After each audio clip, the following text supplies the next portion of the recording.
Сәлем достар, бүгін сіздермен осындай керемет, өте дәмді шығатын орешкенің рецептісімен бөлісемін. Бізге оның сары май, жұмыртқа, қаймақ, шекер және қопсқыш керек. Ең алдымен қопсқышты ұнға салып араластырып аламыз. Сосын сары майды салып, жақсылап қолмен біріккенше араластырамыз.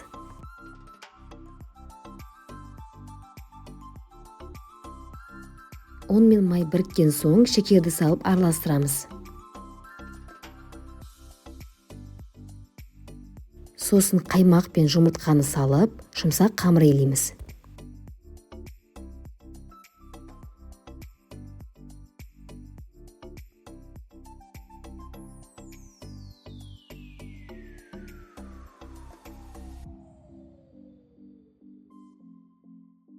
Қамырды илеп болған соң, жарты сағат тоңазытқышқа салып қоямыз. Жарты сағаттан соң қамырымызды тоңазытқыштан алып, майда бөліктерге бөліп шығамыз. Әр дөңгелек шамамен 4-5 грамм шығады.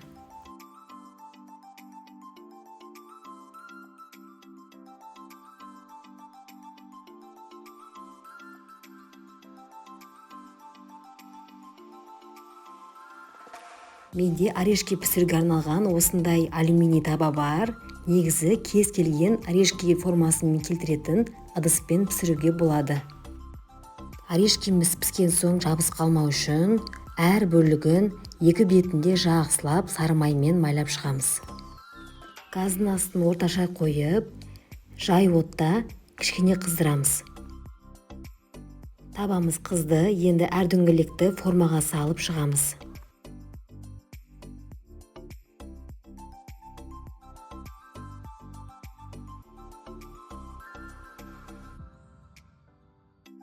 Табаны әр 15 секунд сайын видеода көрсетілгендей аударып тұрамыз.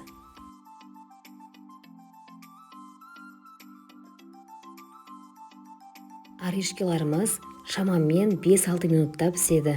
Ашып көріп, дайын болғанда табаға оңай аударып аламыз. Табаны әркез сары маймен екі бетінде жақсылап майлап отырамыз. Осылайша барлық қамырымызды пісіріп аламыз.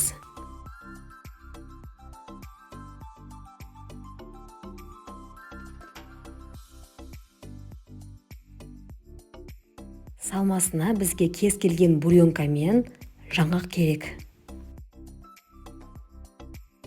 Міне қамырымыздың барлығын пісіріп алдық, енді салмасын саламыз.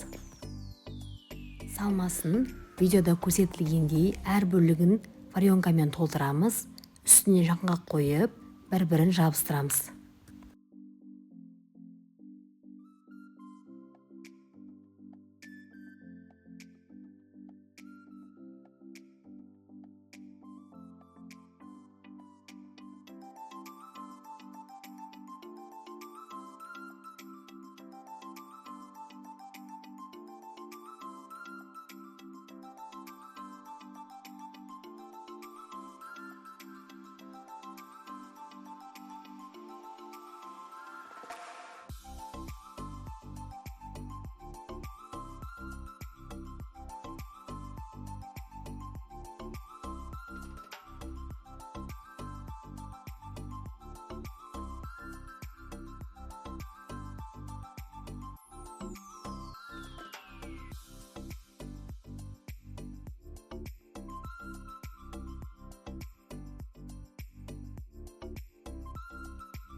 Міне орешкеміз дайын болды. Көріп тұрғандарыңыздай өте оңай, ал дәмі керемет болып шығады. Орешке үшін ең үздік рецепт деп айта аламын. Жасап көріңіздер, сіздерге ұнайтынына сенімдімін. Назарларыңызға рахмет.